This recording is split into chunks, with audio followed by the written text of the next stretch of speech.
There are lessons all around us that can help us chase our calling, follow our dreams, even in exercise. What are they? That's our question today.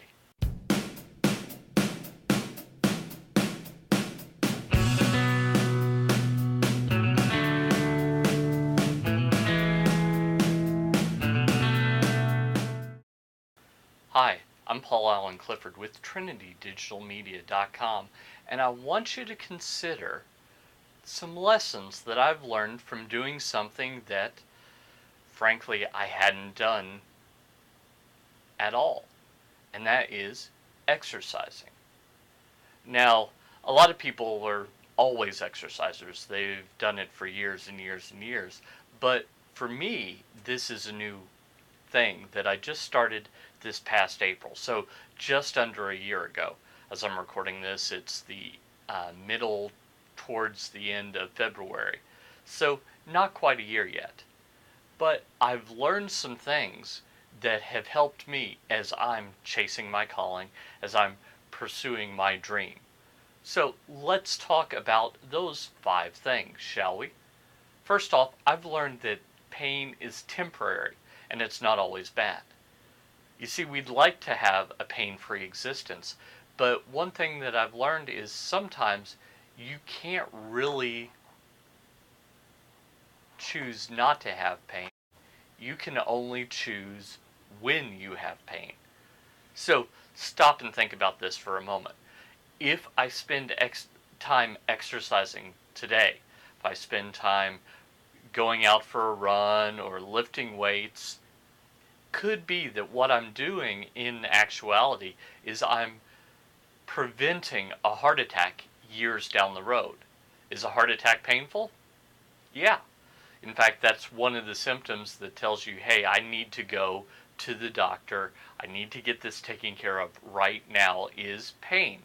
So what I'm doing is I'm shifting from, uh-oh, something is totally horrible going on with my heart, to everything's fine. I'm just stretching myself. I'm pushing myself. And so it's not bad to feel the I'm pushing myself pain. It's actually good. And it's moving that pain from the end of my life to the middle where I'm more able to handle it and deal with it. So pain is not always bad. Now, as I'm pursuing my calling, there are some things that I'm afraid will hurt. There are some things that I'm afraid are going to cause me discomfort.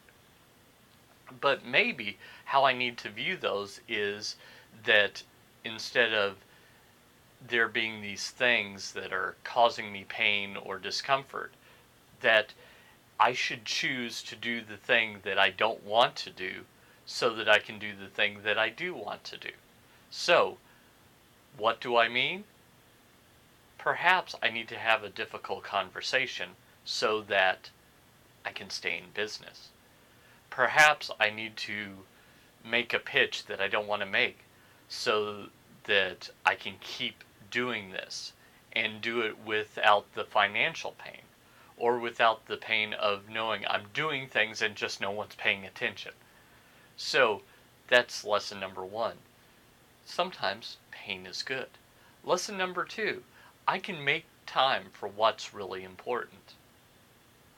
Now, when you'll often hear people talking about exercise on talk shows or on television, they'll ask the person who's in charge, so how much time does it take to do this? And a lot of times the person will take, oh, it's just 15 minutes. You can find 15 minutes, or it's just 20 minutes. No big deal. A couple of weeks ago, maybe 3 weeks ago, I ran 13 miles. Now, you don't run 13 miles in 15 minutes. I wish I could run 13 miles in 15 minutes, because then I would be training for the upcoming Summer Olympic Games in 2016.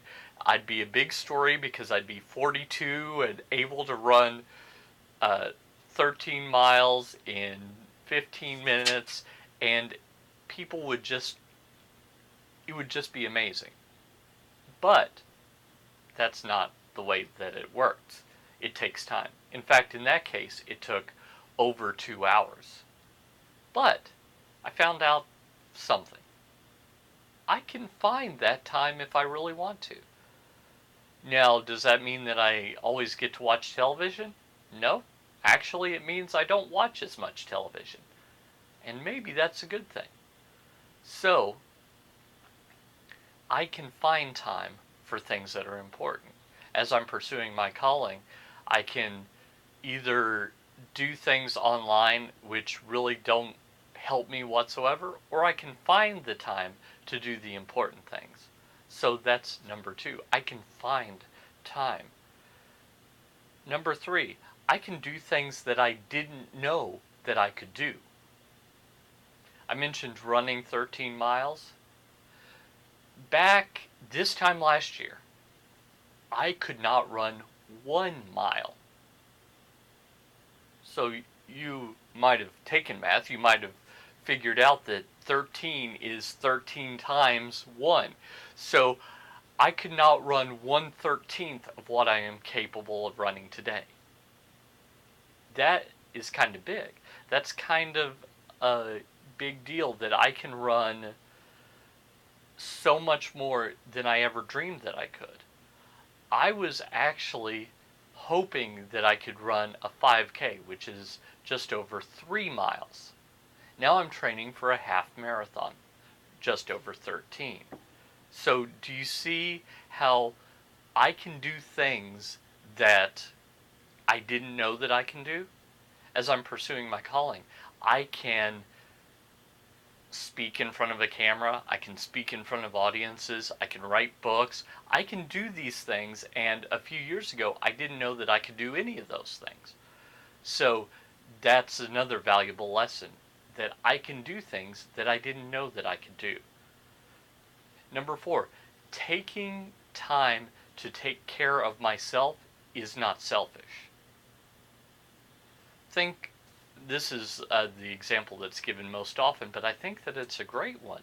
When you go on an airplane ride, as part of the safety information, they say that in the unlikely event of cabin depressurization, an air mask will fall from the ceiling. Put it on yourself first, and then help someone who's with you. Why?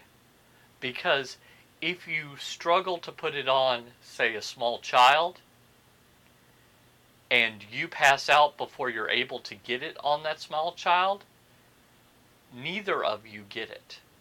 You see how that's worse? Whereas when you put it on yourself, you're not being selfish, you're actually looking out for the person to your side that you can help, because then you'll be able to help them. So when I'm exercising, it's not being selfish to exercise. It's in fact helping my family, because I will be around longer. I'll be around to see my grandchildren, and perhaps, just maybe, I kind of doubt it, but you never know, maybe even my great-grandchildren. And that is worth doing. So it's not selfish. Now, when I'm thinking about this in relation to pursuing my calling, it's not selfish to want to get paid for what I'm doing. It's just part of how I do it. So I shouldn't feel bad for wanting to get paid. Both Jesus and the Apostle Paul said the worker is worth his wages. So I don't want to be a billionaire. I just want to get enough money to help feed my family. That's not selfish. That's just trying to get the baseline. So it's not necessarily a selfish thing to want to get my needs taken care of so that I can do this. And finally, number 5, I might not be able to be the best, but I can be the best that I can be. So, I'm 40 years old. I'll probably never be an Olympic runner.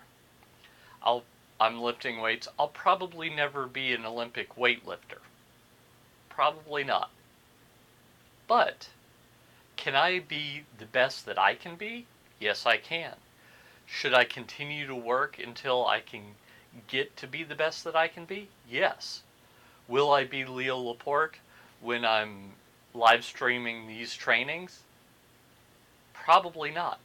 But can I be the best that I can be and reach out to all the church tech people and help how I can with churches all over the world? Yes, I can do that. So the so can I be the best? Maybe, maybe not.